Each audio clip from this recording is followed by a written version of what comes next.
Olá, eu sou o professor Bispoeta, o seu professor de língua portuguesa.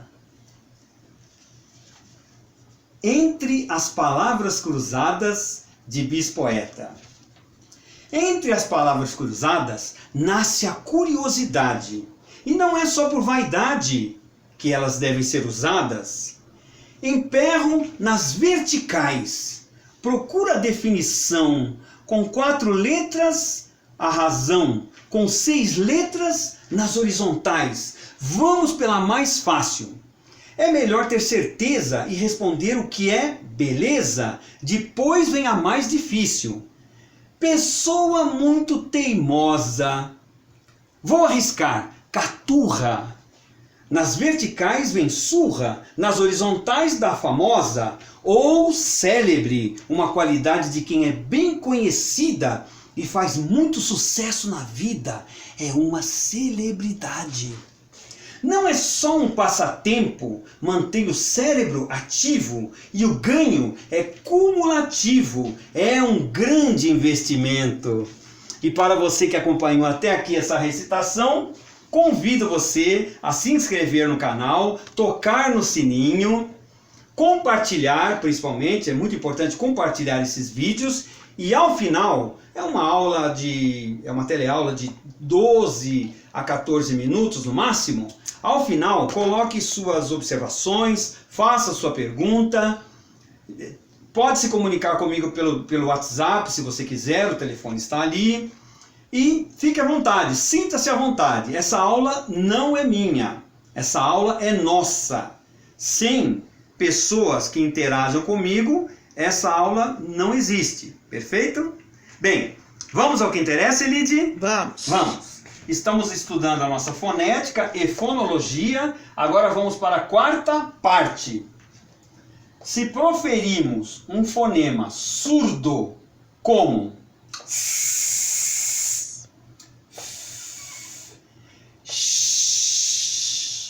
com o cuidado de não pronunciar a provável vogal que o precede, não sentimos o tremular, aquele tremular de que nós falamos no módulo passado, colocando a mão no pomo de Adão. Se nós utilizarmos a vogal que supostamente vem na sequência, nós não vamos sentir esse tremular das cordas vocais. Podemos ainda repetir a experiência tapando os ouvidos.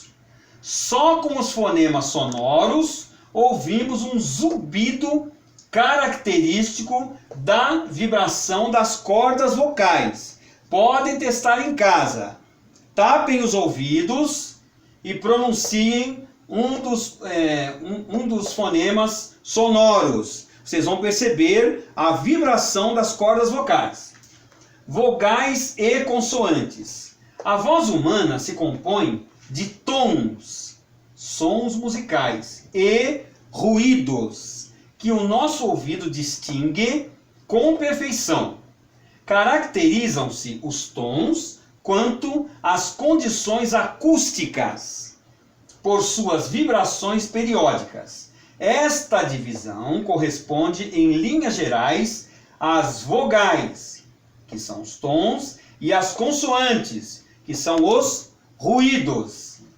As consoantes podem ser ruídos puros, isto é, sem vibrações regulares. Correspondem às consoantes surdas, ou ruídos combinados com um tom laríngeo, consoantes sonoras. Quanto às condições fisiológicas de produção, as vogais são fonemas durante cuja articulação a cavidade bucal se acha completamente livre para a passagem do ar.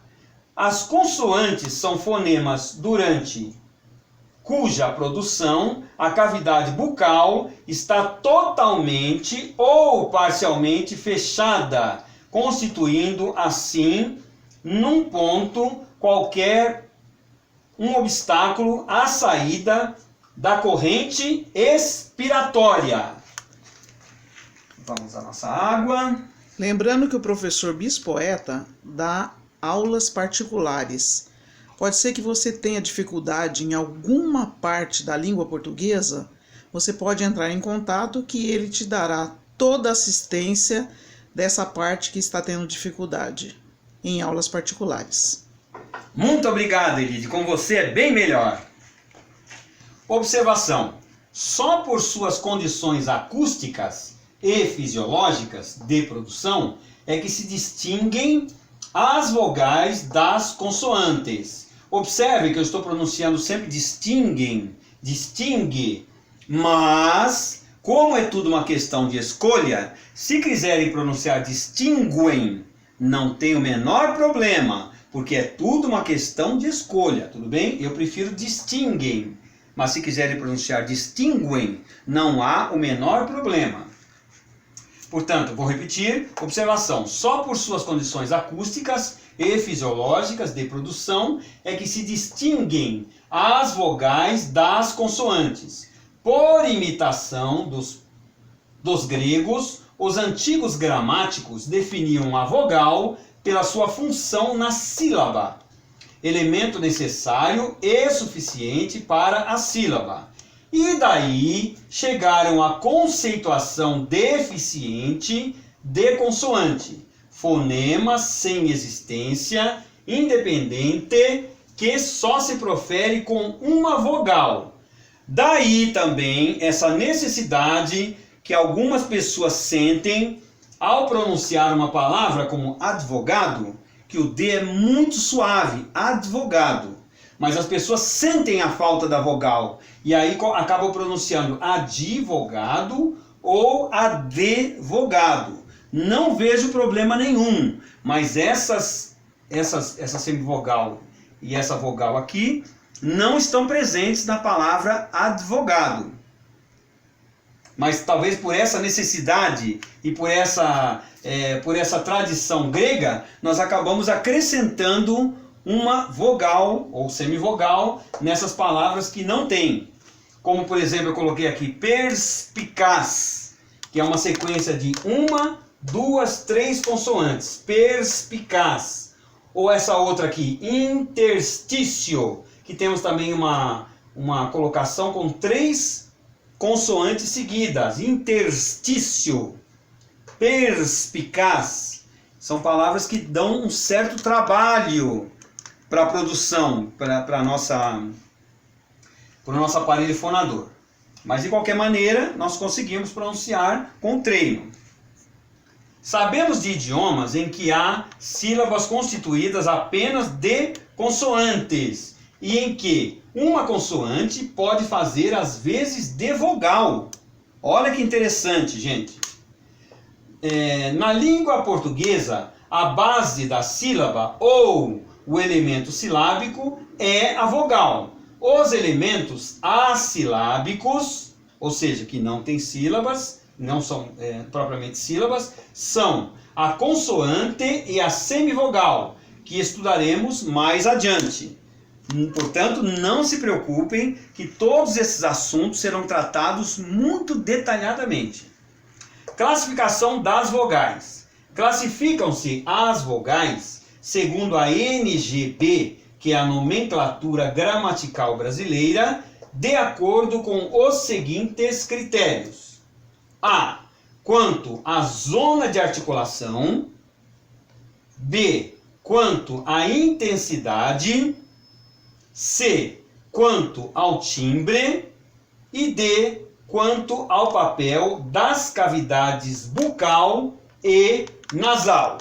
Depois, nos próximos módulos, nós vamos tratar detalhadamente de cada um desses pontos aqui de articulação, quanto à zona de articulação e assim por diante. Portanto, acompanhem essas aulas, essas teleaulas de fonética.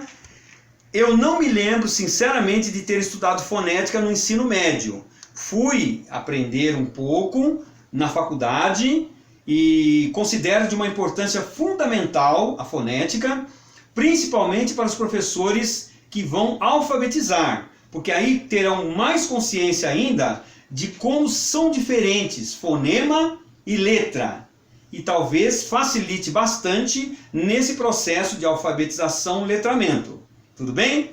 Chegamos ao final de mais essa teleaula. Agradeço pela oportunidade, estou muito feliz de estar aqui com vocês.